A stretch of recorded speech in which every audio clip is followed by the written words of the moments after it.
This week we talked about the climate security risks facing Latin America. We started off with a review of the physical climate hazards that Latin America faces. We then talked about the social vulnerabilities that the region confronts, and then turned to discuss the climate security vulnerabilities that flow from that combination of physical and social vulnerabilities.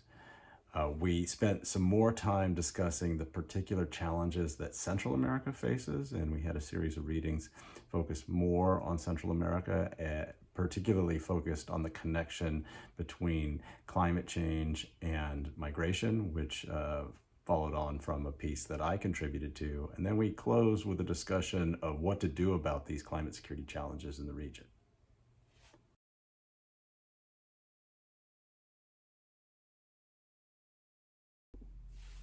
In terms of specific physical hazards from climate change the region faces, like other regions, there are changes in the hydrological cycle associated with climate, such as more intense periods of drought punctuated by heavy rainfall events, more volatile rains, and so it's going to be challenging for farmers to plan if the rains seasonality is changing.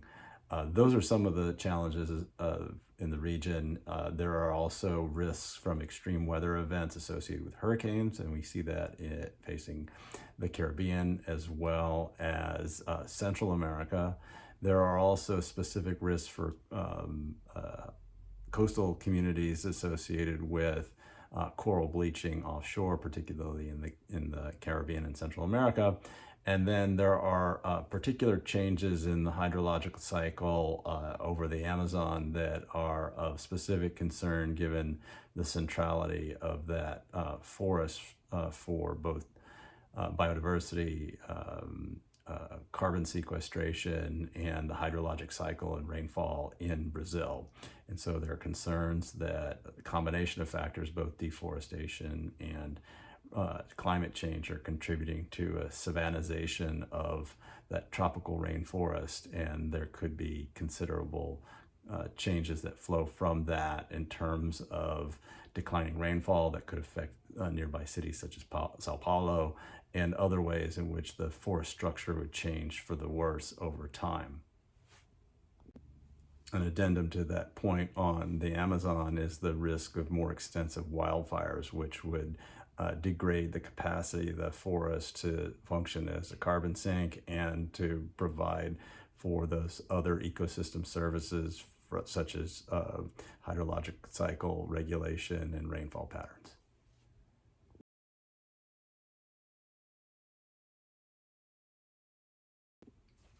So Latin America writ large has more challenges associated with governance and societal violence, particularly from non-state actors, which includes narco traffickers, but also includes criminal and gang violence in the region, which has a specific intersection with natural resources and the environment, to the extent that a number of these criminal networks are also involved in resource extraction, illegal resource mining, and deforestation. They're also frequently involved in reprisals against environmental defenders. So there are high rates of homicide in the region, higher than other regions. And so you have the risk of those that seek to protect environmental services and protect environmental habitats are at risk of being killed. Colombia, Brazil, states in Central America have high rates of crimes against environmental defenders.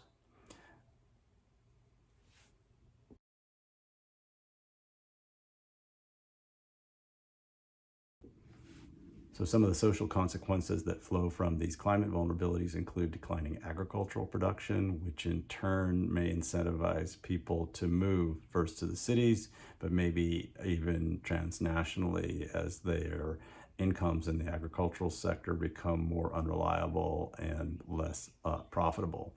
You also have extreme weather emergencies that may require mobilization of domestic or international militaries to protect people from harm and to address recovery, and can over time undermine economic growth in the region. You also have increased losses from coral bleaching that are likely to face the fishing sector and the tourism sector, which can be an important revenue generator. So there may be significant impacts from climate on other sources of revenue for the region. There are also, as I mentioned, the high prevalence of environmental crime. So as resources are being used and tapped, whether it be for mining or forestry, there's often pushback from local communities who either fear the consequences of those mines or forestry activities, or the rents are not being done in a way that compensates local communities, or there aren't other protective measures to ensure these extractive practices are less damaging because of lack of rule of law and the presence of armed non-state actors. There's high rates of environmental crimes that and then the last is the concern about ecosystem collapse, which I talked about before, that the Amazon's rainfall patterns and forest structure may change from tropical rainforest to savanna, and that in turn could lead to major changes in the hydrologic cycle, leading to the collapse in rainfall, both over the Amazon, but also to support rainfall that would be important for human consumption in cities like Sao Paulo, but also could underpin other agro industries like the coffee sector.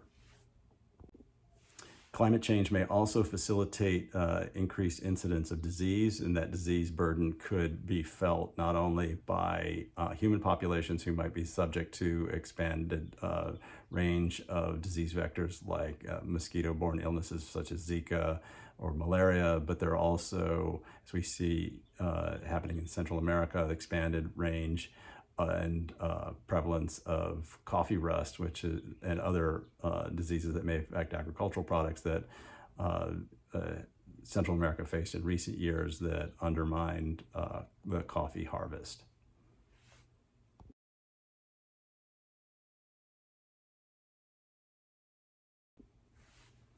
So we spent some time looking at the specific challenges facing Central America.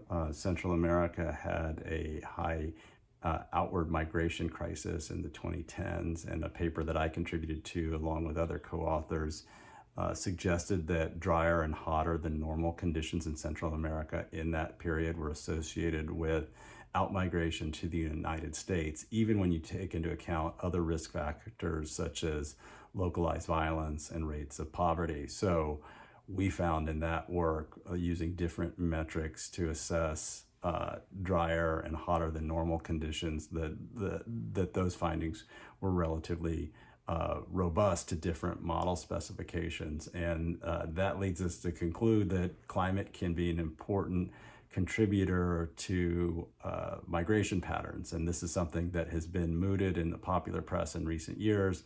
And there had been some anecdotal evidence in newspaper articles, but we feel like the findings in our paper are robust and confirm those concerns. And part of that was a function of the novel data that we had access to, which included a Freedom of Information Act request that allowed us to identify people that were part of family units that were interdicted at the southern border, and that was connected to their hometown of origin in Central American countries. And so we were able to map that back to the rainfall patterns that those people's hometowns faced in the lead up to their migration movements. And we not only looked at rainfall, but we also looked at temperature, and that combination of hotter and drier than normal conditions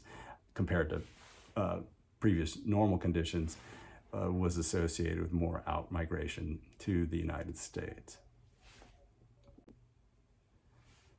Central America in the dry corridor in Guatemala, El Salvador, and Honduras has experienced this period of drier and hotter than normal conditions is associated with outmigration. And that has meant that smallholder farmers working in crops like beans and corn faced lower crop yields and more volatile income streams. And so that has induced them to make the move to cities in the region, but given extensive diaspora networks, at least for some of those countries in the United States, they ultimately, as we saw with the migrant caravans, some of them voted with their feet. And as we documented in our paper, they came from communities that experienced hotter and drier than normal conditions in that 2010s period, that they were more likely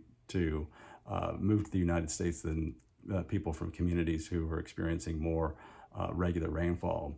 There are also ways in which that coffee rust problem that I talked about before in places like Guatemala, that the expanded range and impacts of coffee rust led people from those communities to also make the migration path to the United States. And that's something that my co-author Stephanie Lutert had documented in some of her previous work and studies.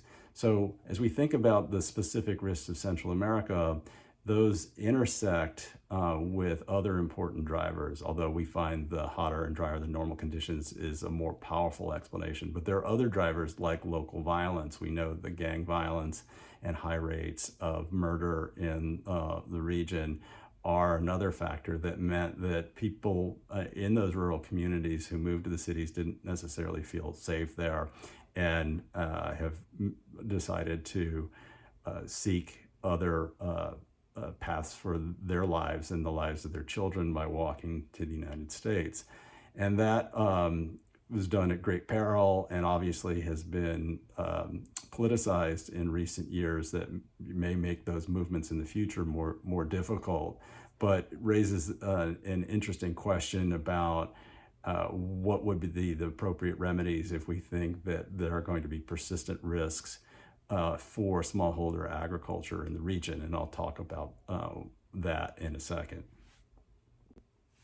Before talking about remedies for these environmental and climate security risks in Central America and the wider region, I think it's also important to think about other ways in which these factors conjoin in the region. And so one of the papers that we read suggests that some of the effects of that dislocation from agriculture may also be feeding recruitment for criminal networks. So if you're a young person who's facing low ability to make income from farming, you may want to move to the cities, but then there are also few economic opportunities in the cities. And so you may be more recruitable for illegal gang activity. And so that's a concern, that the dislocation from climate may be feeding into these criminal networks. Another challenge is that you have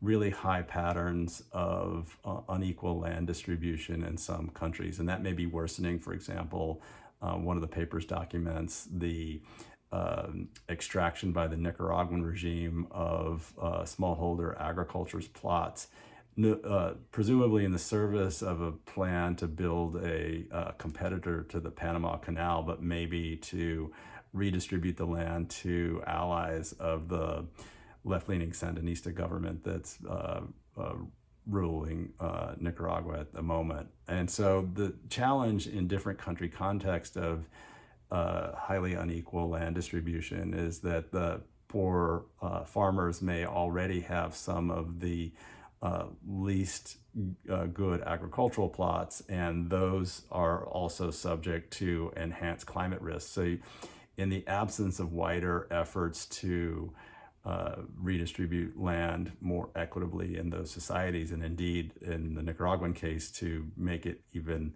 less equal than it was before, you could have more people subject to these displacement effects of falling agricultural revenues. So that leads us to think about what would be some of the appropriate remedies for these problems.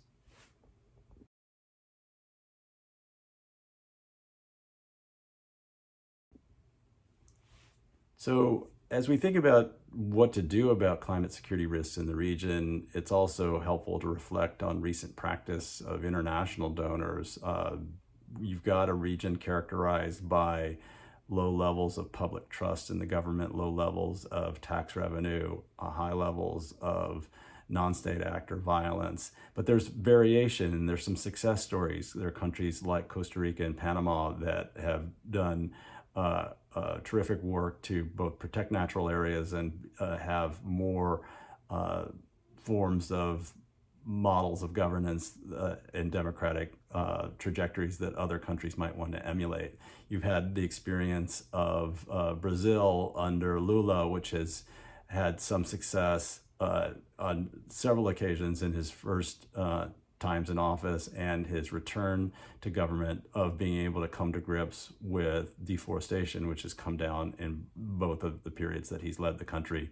You have other efforts by governments like the current one in Colombia that are also trying, as they've come out of civil war, to try to reduce the rates of deforestation of forests that were then opened up after the war ended to increased exploitation. So you have some models of some countries in the region that are doing things more successfully than others, but you have these persistent risks that we've outlined. Climate smart agriculture might seem like one of the first forms of investment to support smallholder agriculture, to make them more resilient to climate impacts, to explore alternative kinds of crops that might be more drought resilient. That's probably true, but there's also the sense in which there's already high rates of urbanization, and it's less clear that smallholder agriculture over the long term will be as viable a form of economic development. And so local actors in the states may need to think about alternative livelihoods, and that could be in manufacturing. There are pockets of textile manufacturing in the region that could be successful. There's already, in the Mexican context, automobile manufacturing. There could be ways in which U.S. companies want to use the region's proximity as a vehicle for making investments in medium skill manufacturing, and that could be a desirable turn for a number of these countries. A number of the countries in the region are also endowed with critical minerals, which are important for the clean energy transition, but there are also lots of issues associated with the environmental impacts of mining and doing that successfully. But there's likely going to be continued exploitation of those mineral resources. So are there better and worse ways of doing that? Obviously, in a region that's prone to climate-related weather emergencies, there needs to be better early warning and foresight and response mechanisms. And those ought to have some regional character and some regional sharing of disaster management professionals. And there's some examples in the Caribbean that have done that, at least with respect to training. And we'd like to see more of that information and best practice sharing and even collective service provision. There's also the sense in which any decisions about climate security ought to be done with more local consultation and enhanced rights, particularly of indigenous groups, over decisions about how to use their land. And that's something that's thought to be going to be more successful with respect to forest conservation efforts, but also in the long run of reducing environmental violence against local communities. But all of that requires a better, more functioning state, more rule of law, enforcement of environmental rules, and do these states in the region have it in them to make that transition? How do you get to be more like Costa Rica, Panama, or Brazil under Lula, to have more trust in the state, more capable service delivery, and protection of environmental assets? And that may require help from other actors outside the region, particularly the United States, which even in the Biden administration and investments it made through foreign assistance to support Central American development, it allocated very little money to adaptation purposes. There were things that the Biden administration did do, such as temporary protected status extended to communities that were affected by extreme weather events, that made some sense and continue to make some sense, even if there's been wider politicization against immigration in the US. Those kinds of programs to help people who are buffeted by hurricanes, for example, would seem to have strong public support in the US. But there are other things that could probably legalize and normalize the immigration procedures so that people could come and go more freely through guest worker programs, which would incentivize or at least reward people continuing to maintain ties in their home communities to send remittances back, because the current rules, or at least prior to the extensive securitization of immigration in the Trump administration, rewarded people from leaving and uprooting from those communities because it was going to be very hard for them to come and go easily. And so immigration rules in the US that encourage or at least allow for people to come on a seasonal basis and work and then take those earnings back home and invest them, that might help provide a path forward for people to have viable livelihoods in the communities where they're originally from. But this is a challenge that the US needs to address because it's dismantled USAID and it's moved away from foreign assistance writ large, and it has embarked upon an aggressive effort to securitize immigration, but doing nothing to deal with any of the root causes of migration from Central and wider Latin America, which has something to do with climate change, but there are other drivers like the collapse of the Venezuelan state. And so in the absence of those root causes of migration, we're going to be faced with this persistent challenge of trying to deal with this through securitized borders, which is likely going to be unsuccessful in the long run. There are also measures that need to be taken to protect the Amazon and allow it to recover. And that should hopefully alleviate, if not fully deal with, the risk of its conversion to savanna. And those are measures that the Brazilian government's already undertaken in the Lula regime, but is calling on international assistance to support and pay for forest conservation. And so that's another area where I hope the international community will support Brazil's efforts. Otherwise, some of the ecosystemic collapse concerns could be realized, which would be horrible for Brazil, but also for the world.